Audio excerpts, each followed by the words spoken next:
January 25th, 2019. The release of Ravnica Allegiance, or as what we might call the death of white as a real color. With the release of that set, Smothering Tithe came into being and became legal in most formats. And that was the end.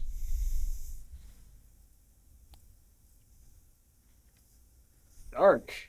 I like it. So when's this movie coming out?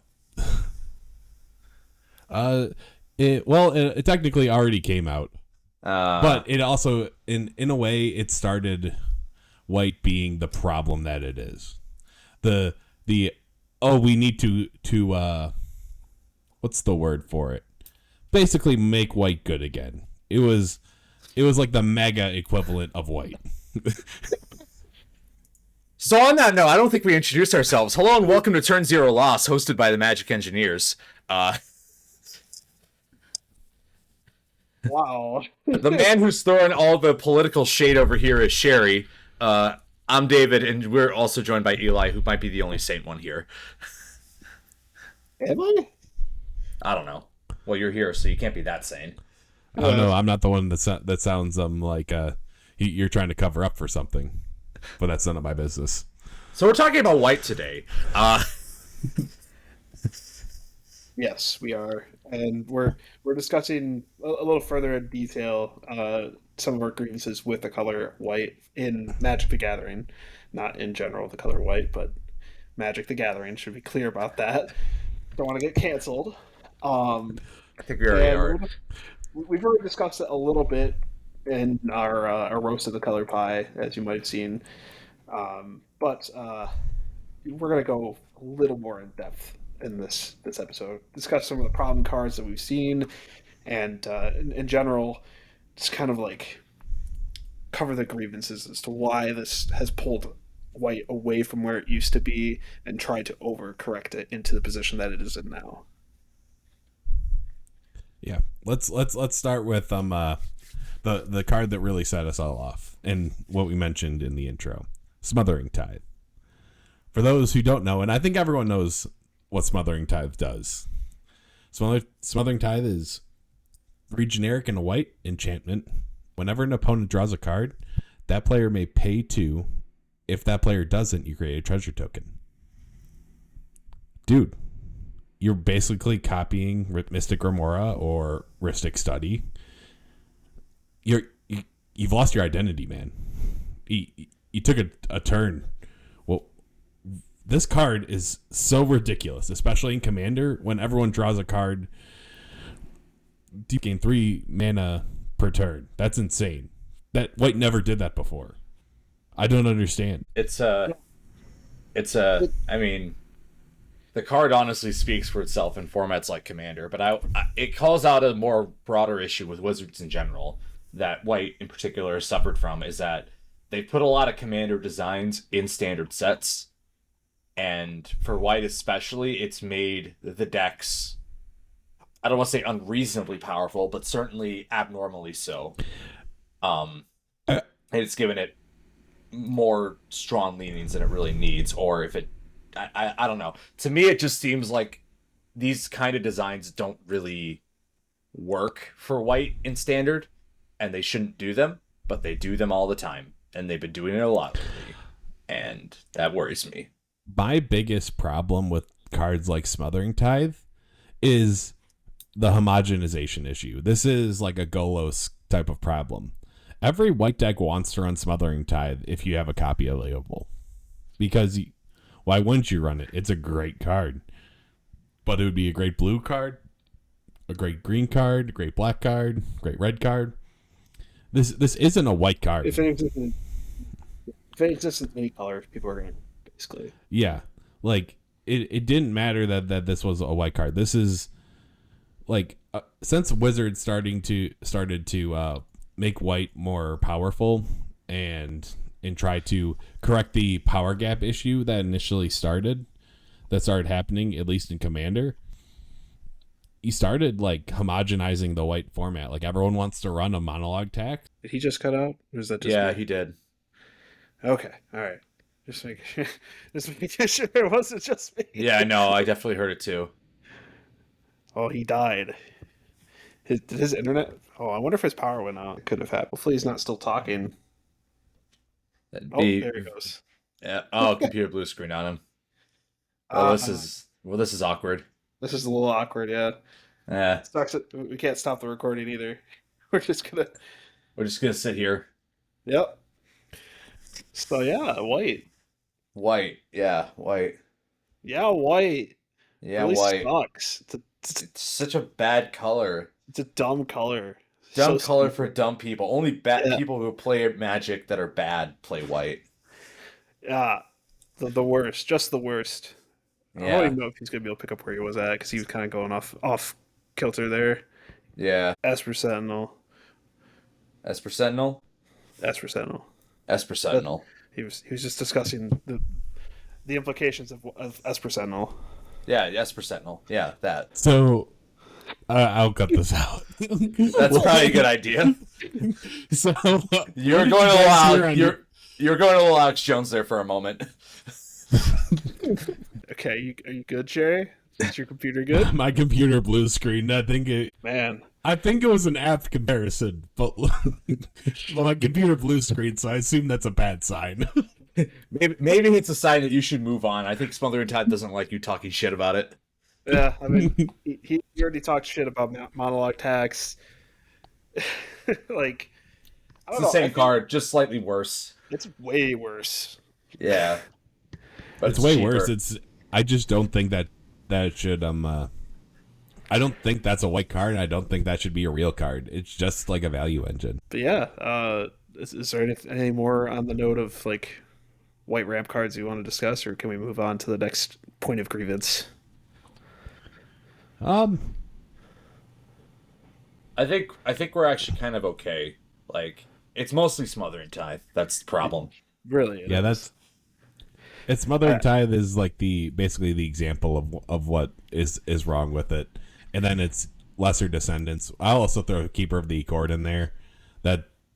It's kind of too good of a catch up card. Oh, I would also say Archaeomancer's map is in there as well. Yeah, it's a lot of advantage that doesn't need to happen. Anyways, That let's move that on. leads us into our next little tidbit here. Sherry draw. mentioned Esper Sentinel a little bit, but card draw in white, historically speaking, had always been very terrible and wasn't always the best. So always having to pay an exorbitant amount of mana to draw a minimal amount of cards. But in the last, let's say, 4 years, 5 years, they've started printing cards that have made things significantly easier for white players to just draw cards like crazy. Any number of things like Esper Sentinel, as Sherry mentioned before, allow the white players to start building advantages in the card draw department.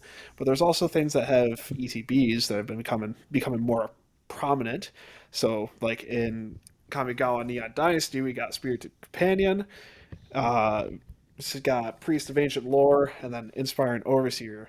All three of those cards basically enter the battlefield and they possibly do something, or they just draw a card. But usually the other two, Priest of Ancient Lore and Inspiring Overseer, do something and then draw a card when they enter the battlefield. Wedding Ring is only a problem in Commander, obviously, because it's a Commander legal card, but it's only legal in Commander, I believe. But whenever you cast Wedding Ring, you're just basically saying, you and me, friend, whenever we draw cards, we're going to draw cards together. Don't worry. It's okay. My card draw is not going to be better than your card draw because of things I have on the table. Trust me. Things like Benny Brax, Zoologist, have also become more prominent. I've been seeing a lot of Benny Brax actually showing up in CDH a lot lately inside the content I view there. So being able to see him showing up and seeing that he's actually becoming slightly a problem in that department is slightly worrying. I have Halo Fountain on here. It's not really a unbalanced card draw, but it's also part of the problem of overcorrecting for white. It's just too much in terms of incremental value in the Halo Fountain department. There's a lot that you can get from that card. There's a lot of text on that card, And that's one of my biggest problems with Magic in general right now is that there's a lot of text on these cards, but hey, neither here nor there. And then Secret Rendezvous is another one of those. You draw 3 cards, I draw 3 cards. Don't worry about it. It's completely fair and balanced. And then I don't know anything about this last card. Sorry, I got to look at it. What is this going to do? I have the picture somewhere in here. What does Ramus do? Someone tell me. There's a lot of text here, so be ready for it. God, I see it. Yeah. Cast your second spell each turn. You get to draw a card and then make tokens, and then do other. Oh my goodness gracious! Yes. Yeah. Okay. Yeah, that does a lot. It's a lot of text. It's like a novel. It's a typical Magic card in the modern age. It's from The Lord of the Rings. It basically is a novel. It's like reading a paragraph in in the Fellowship of the Ring. Oh, thank God they didn't fit flavor text into that. Yeah. Oh, it would have been the size of the text in Fellowship of the Ring. But yeah, all of those cards I've just gone through are basically a whole load of cards that Wizards have printed out in the last few years to just swiftly try to overcorrect the lack of card draw and the basically the online community verbalizing their complaints about the lack of card draw in White. And I understand that it needed to be corrected, but it's been way more rapid than it probably should have been. And these cards are becoming very problematic in how often they're showing up. You see, the issue that I most have with like these card draws, they don't feel like White card draw. Like, I think of White card draw, I think of equipment triggers, attacking triggers, getting attacked. Like, things that, like, not a quite taxing effect, but like, oh, there's, like, or I draw cards and you draw cards. Secret Rendezvous is kind of a weird one, because I don't think White should have a card that says draw 3 cards on it.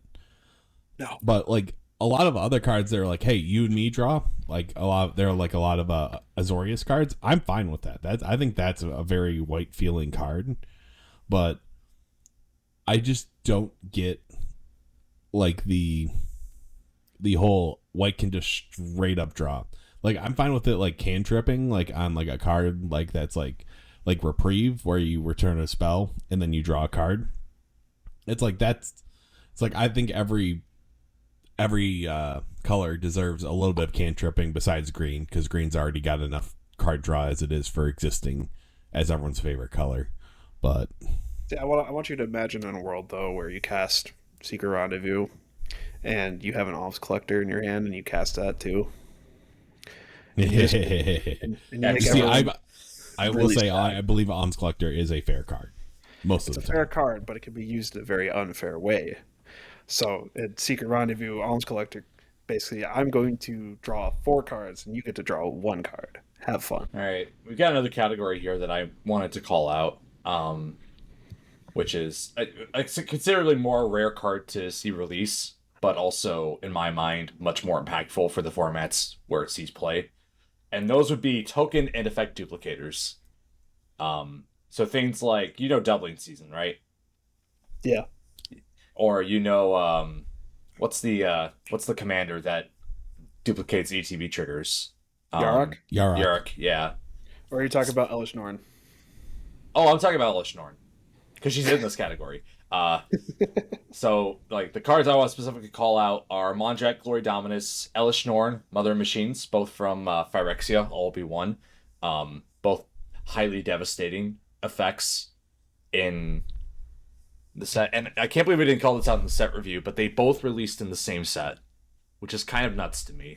Like, yeah, I don't know what Wizards was thinking putting those both in the same set, to be honest. I don't think they made it much of a... Elish Norn probably made a splash in Standard, but I don't think Mondrak did. No, they just see Mondrak, a lot of strong commander play. You know what's absurd right now? 3 of those cards are Standard legal. Ogier... Ogier Taj, the Deepest Foundation, is a mana. Ojitak is a token tripler. Yep. Elish Norn is a token doubler, and Mondrak is a token doubler. You can potentially. Elish Norn's an effect doubler. Yeah, there's two Elish Norns in standard right now. Remember that? Oh just, yeah, just I regular forgot about plain Elish Norn. Elish Norn. Yeah. The Elish Norn is the one that's going to be the problematic one in this whole list as well. Also, why do we have so many Elish Norns now? Because we gotta sell the packs. Gotta sell the packs before we can't profitize it for 8 years. Yeah. But this was a problem that started way back in Amonkhet with Anointed Procession doing this. I kind of, like, to me, that was the card that kind of sent me on the alarm bells. I'm like, oh, what? Do we really want to give white this effect? Like, I understand they do a lot of weenie 1/1 token stuff, but I also don't really like the idea of white having access to an effect like this. Like, I think that should be squarely green's territory, in my honest opinion. I agree with that. There's also an argument to be said that I kind of do believe that white should be the more token creators, but like green should create better tokens. The problem is that the identity of green and white don't exist. Neither, like, they don't have their own identity, so they just grab whatever they want from each other, and then it's just like, oh, I guess green gets to do this and white gets to do this too, as good. It doesn't make sense anymore. There's no like hard fast lines. And I despise the fact that there are 3 of these effects in standard. That is mind-boggling to me. Like, why? Like, how is that allowed to happen? Like, straight up. And it's gonna be in standard for at least another like 2 years. Yeah, especially with the extension of standard. Yeah. Yep. I mean, there's probably going to be some corrective bans at some point, but I don't think any of these are really causing huge problems in standard right now. Like, the token strategy in standard is kind of not the primary strategy from what I can tell. Sure, but there's gonna be a generator that hits somewhere. And and like, these are the pieces that are the ones that are least likely to ever see print in a standard set. So the fact that there's like 3 of them that exist, all of them are viable and dangerous, kind of puts me off ease a little bit. I don't know. Yeah, I think it's gonna. We'll see the effect more in Commander than anything. Saying that however you pronounce Ojirtaj is $17 right now. Yep.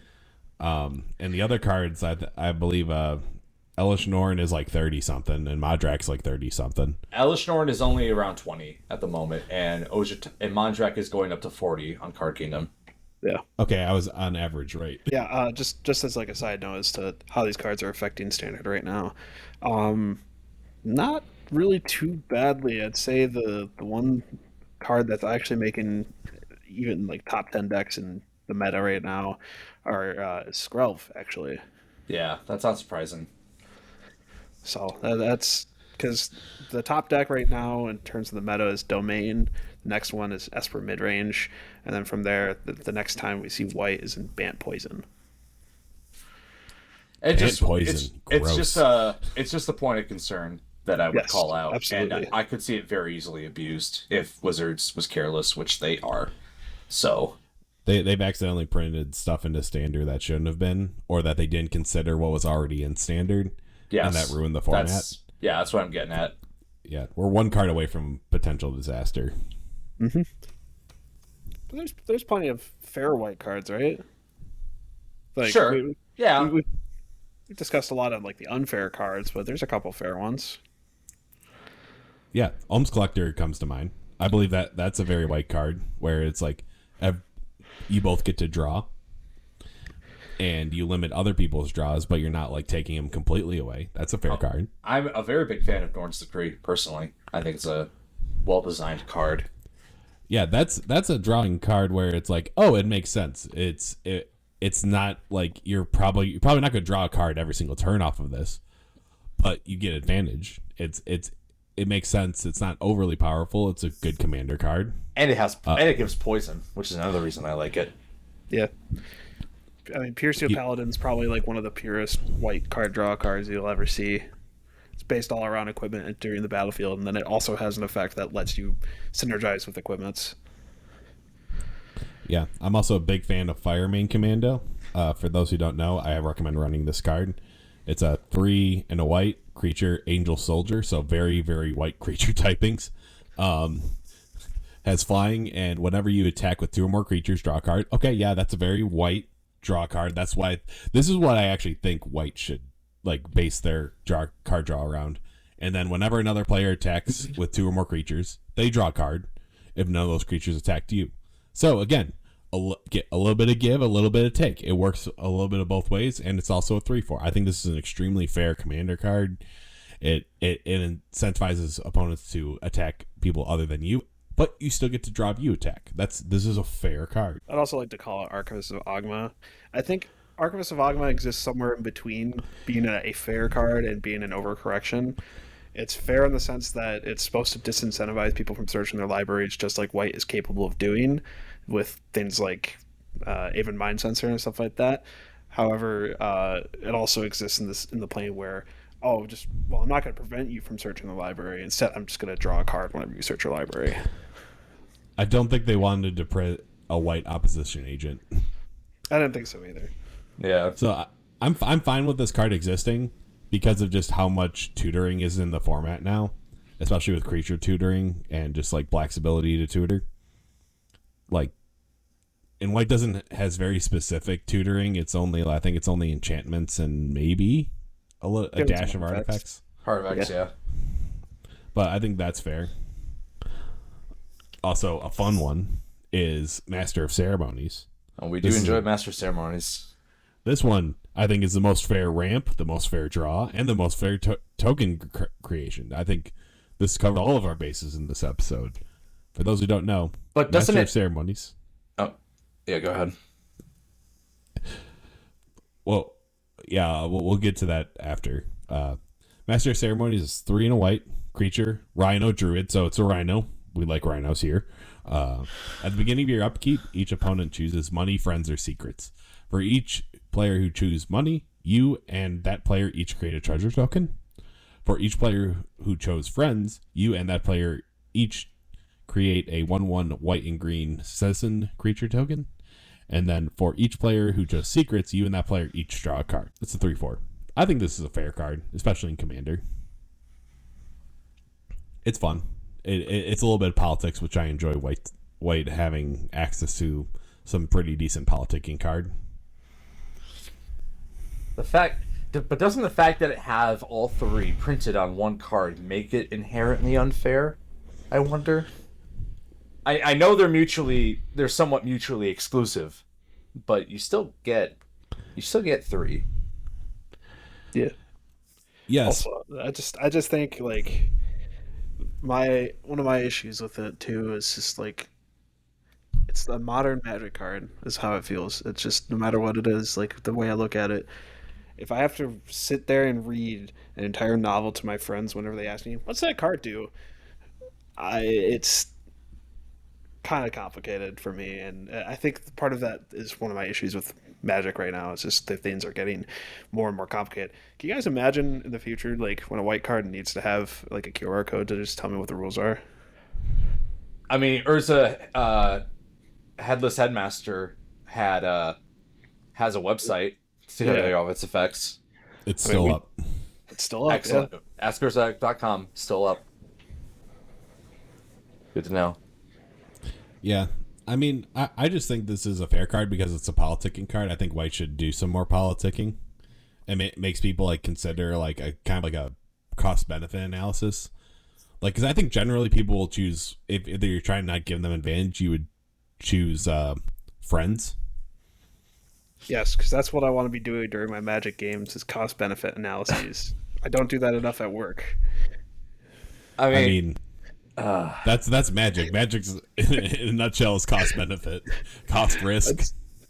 Listen, I don't want to do any engineering when I'm doing my Magic game. Okay, we may be Magic engineers, but I just want to keep the two separate.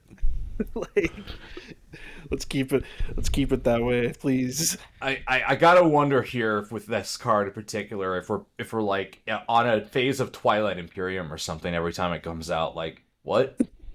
Like why are we doing that? It's just I don't know.